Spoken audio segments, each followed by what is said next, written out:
الحمد لله والصلاة والسلام على أشرف الأنبياء والمرسلين سيدنا ونبينا محمد وعلى آله وصحبه وسلم أجمعين. وبعد waxaanu ka jawaabaynaa su'aalo dad Soomaaliyeed ay noogu soo direen warfaafinta waaga cusub anigoo ah Sheekh Maxamuud Abdullah Arif.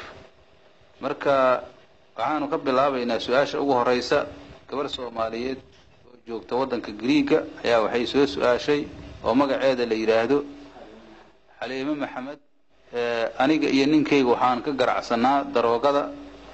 daroogada waxaan ahayn oon ka ganacsanana ma heli karnaa daan iska dhaafnana waanu dhimanaynaa. soonkayna muxuu dhimi karaa? Xaliime waxa weeye su'aashaas hadii aan shariicada u fiirino daroogadu sideedaba waa xaraam, aduguna waad ogtahay waa qof muslim ha tahay. waxa la jira la yiraahdo al-daruratu tubihu al-mahdhurat, wixii daruura waxay banaysaa xaraamta. daroogada hadii dadka joogaahu oo gaaladaahu ay dad gaala aad ka gadaysiin oo daroogadu ayagu markaasi aan xaraam ka dhiganayn iyo haddaad qof muslim ka gadaysiin labadaba waxa weeye sideedaba waxa weeye shay ilaahay xarimay in laga ganacsado ma banaana. ahaatee midda aad sheegaysidoo ah hadii daroogada wax mooyaane wax kalood ku noolaatiin ama noloshiin aad ku bedeshin aad heli karina ayna idin gaarsiin karayso inaad u dhimataan waa idin banaan tahay. sababtoo ah waxa weeye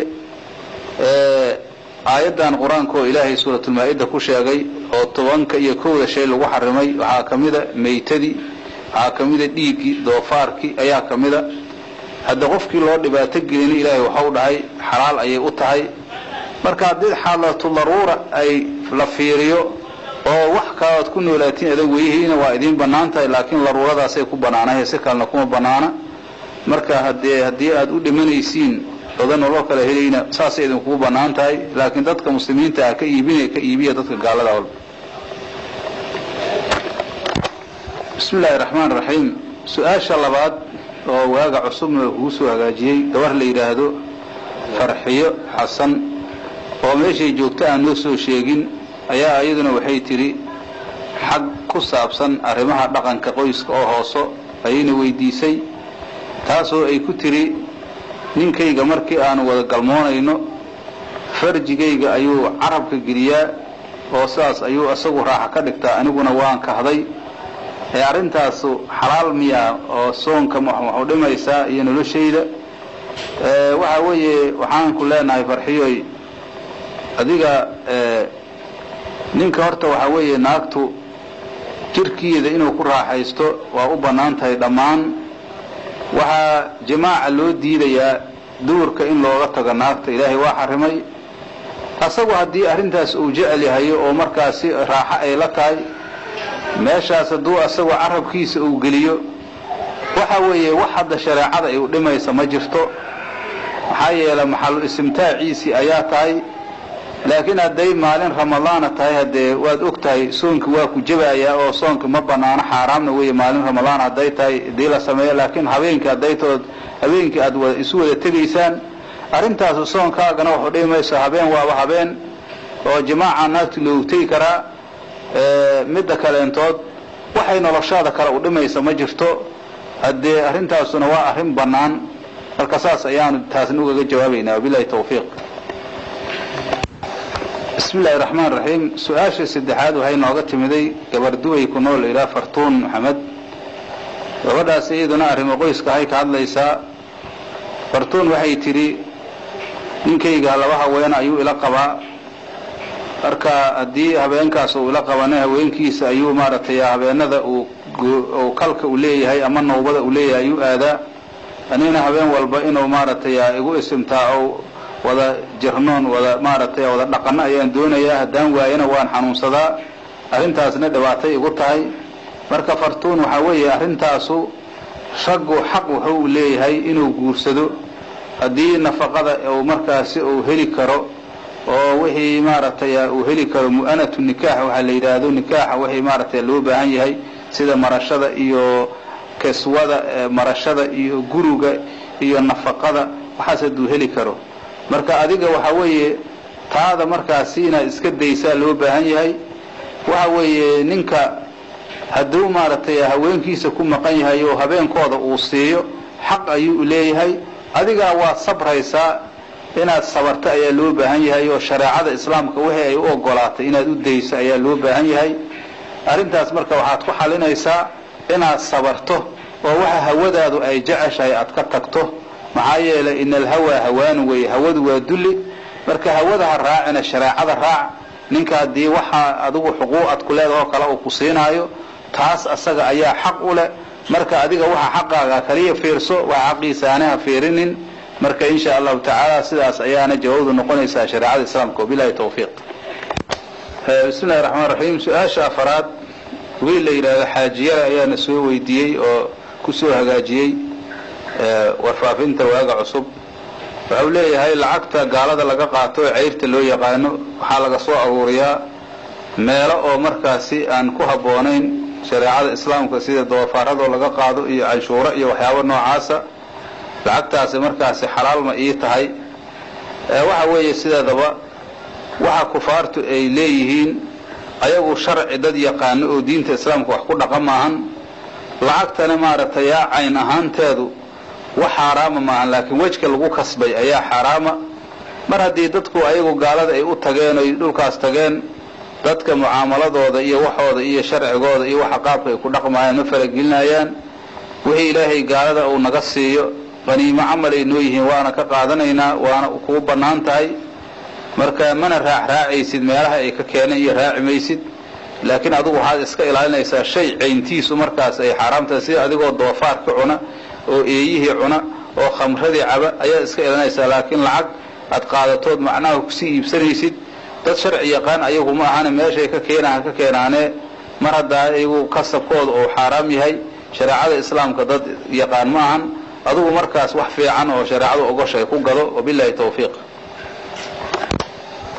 bismillahir rahmanir rahim qof asaguna magaciisa qariyay su'aasha lixaad su'aasha shanaad aan ilahay oo markaasi na weydiiyay iyadana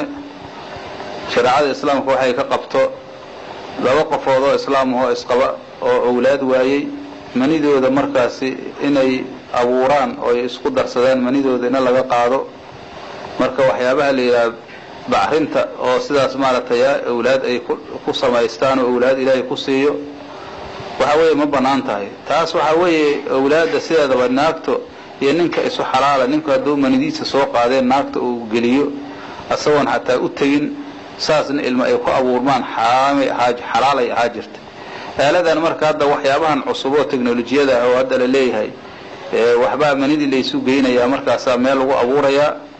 hadda sidaas haday manidoodiyo ayagoo isu xalaal la isu geeyay wax uga soo bixi karaan oo arintaas wax suurtagelay ay tahay wax hadda maaragtay shariicadu ay ka qabto ma jirto maadaama dad isqaba oo nikaax soo qaba yihiin manidoodana isku darankooda markaas shariicada asal ahaan oo maaragtay ahay mid xalaala marka taasna iyadana saas ayaan maaragtay uga jawaabaynaa billahi tawfiiq bismillahir rahmanir rahim su'aasha lixaad gabar leeyahay Maryam Mustafa Haji ayaana weydiisay xagga soonka ku saabsan tahay gabadhaas marka waxay tiri sanadkii hore xaamilo ayaan haywaana soomi waayay sanadkan ayaan soomay marka soonkii hore oo markaasi aan soomi waayay dadaan quudinaya masawaaside naagta xaamilaha day tahay ama say ilma nuujinayso shariicadu waxay u banayaysaa haday soomi weyso oo nafteeda u baqdo inay iska dayso oo markaasi waxa weeye waqtigii ay awood u hesho ay soo qalayso marka waxa weeye qofka koombada laga bixinayo amba shooda laga bixinayo waa qof maaragtay maral cudur aan ka tagayno daawo lahayn uu haayo ama se qof gaboobay laakiin qofka haduu qof dhalinyaro yahay asii markii hore cudur uu ka reebay amba xaamilo ahaday amba maaragtay ilma nuujinaysay haday nafteeda u cabsatay qalal ayaa laga doonayaa waqti ay markaasi awood inay iska soo qalayso laakiin waxba quudin mayso hadaysan qof waayeel ahayn ama aysan cudur uusan haynin aynan ka bixi karin oo cudur aan maarta dawo lahayn marka waxa weeye gabadhaas soonka waxa weeye waa soo qalaynaysaa billahi tawfiiq bismillahir rahmanir rahim su'aasha toddobaad nin la yiraahdo Cabdi Hilaylo oo wadanka Mareykanka ku nool ayaa wuxuu soo weydiiyay maruu safar u baxay inuu safarka soo laabtay xaaskiisii nin la galmoonaayo oo maaragtay zina ku samaynayo ka zinaysanayo uu la kulmay waxaan ku samaynaya ayuu yidhi waxa weeye shareecada islaamku waxay qabtaa in markhaati loo sameeyo haddii meesha diinu ka jirto markhaati afara uu keeno markaa markhaatigaas markay caddeeyaan ninkaas markaasi waxa weeye hadduu nin hadda ka hor guursan uu yahay 100 garbaash lagu dhufto naagtana dhagax lagu dilo hadday hadda ka hor wada guursadeen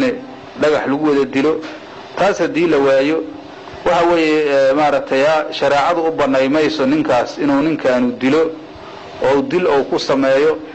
laakiin waxa weeye naagti mar haday zaaniyad ay tahay noocaas tahay waxa shareecada ku wanaagsan waajibna hadda asaga ku ahaynin inuu naagtaas oo iska furo oo markaas si faaxishadeeda ayadaba uu israacsiyo sidaas oo khayr badan maadaama hadda dalkaas dal xugun sharci oo diineed ka jirin naarintaas ayay maaragtay ugu dhowdahay inuu naagtaas oo iska furo zaaniyada oo cirligiisa nasabkiisa xudhimaysa laakiin hadda ninkaas sharci uu ku dilo maaragtay shareecadu uma ogola sharci maxkamad ayaa in la saaro oo xukunkiisa la fuliyo laakiin asaga uma banaana inuu ficil oo sameeyo wabillahi tawfiiq su'aasha sideedaad waxaa noo soo diray Abdul Qaadir Mursal in la yiraahdo oo yiri aruurtayda 3 kamid ayaa la yiri inaadan dhalin markii dhiigga laga qaaday waxyaabaha lagu baaro marka arintaas ma la rumaysan karaa waxa weeye arintaas waxa weeye arin la rumaysan kara maahan maadaama haweenta ilmaha u dhashay maaragtay firaashkiisa ay haaday waxa weeye arintaas oo nikaaxi asagoo naagta nikaax u qaba ilmihi ay ku dhasheen wax cadeyn oo kaleentoodna aan lahaynin arintaas waxa weeye arin la rumaysan kara maahan waxa weeye waxyaabahan wax lagu baarayo waa wax iska dhanni oo mala ah nikaaxana wax shay haweenta lagu qabo wax shay xaqiiqa weeye marka xaqiiqo iyo markaas shay dhanni ah la iskuma kala tuuri karo oo lagama dhigi karo xaqiiqadii dhanniga laguma saari karo marka sidaas daraadeeda arintaas markaas waxa weeye ma la rumaysan karo awlaadiisana markaas ma dhihi kari anigu ma dhalin oo maaragtay arintaas kuma xugmi kariyo marka waxa dhici karta in dhiigooda iyo waxyaabo badan iskhilaafeen oo Ilaahay abuurisiisa ah marka taas waxa weeye lama rumaysan karo billahi tawfiiq bismillahir rahmaanir rahiim nin akhrista oo waaga cusub akhrista su'aasha sagaal isaguna waxa uu dhahay waxaan rabaa in la iga jawaabo haweentayda inay weesada iga jibiso iyo inayna iga jibin arintaas horta mas'ala khilaafiya waaye marka haweentaada iyo haweenka kalaba oo ajnabiga islamid waaye marka waxa weeye madaahibta culimada islaamku waa ku kala qaybsan yihiin laakiin anaga Soomaaliya hadaan oo Shaafiiciyanahay haween hadayna taabato weesada waa naga jibinaysa ama mid la qaba ha noqoto ama kuwa kale ajnabiga tii mahram oo hadee waalid isu tii ama nikaahin isu nikaahi isu kiin banaanayna kaama jibiso marka taas waxa weeye shay anaga naga horeeyo aymada islaamka ay ku kala tageen waaye laakiin madhabta Shaafiiciyada haweentu weesada waajibisa qofka ay taabatana waa ka jabaysa oo laamastumun nisaa ayadaas saxaabadana Abdullah ibn Umar ayaa qaba in markaas lamsiga caadiga ay tahay hadii haweentu ku taabato ka ajnabiga haweentaada ha noqoto ama qeyrkeeda in weesada ay ka jibinayso marka sidaas arintaasuna ay tahay billahi tawfiiq